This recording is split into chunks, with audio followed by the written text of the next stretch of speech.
southwestern Otsego County in northern Michigan, southeastern Antrim County in northern Michigan, northeastern Kalkaska County in northern Michigan, until 5:30 p.m.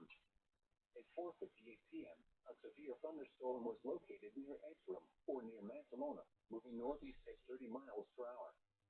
Hazard, 60 miles per hour wind gusts and quarter-size hail. Source, radar indicated. Impact, hail damage to vehicles is expected.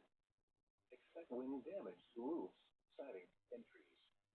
This severe thunderstorm will be near Albert around 5:10 p.m. For your protection, move to an interior room on the lowest floor of a building. Repeating, a severe thunderstorm warning has been issued until 5:30 p.m. for the following counties in Michigan: Antrim, Kalkaska, and Otsego.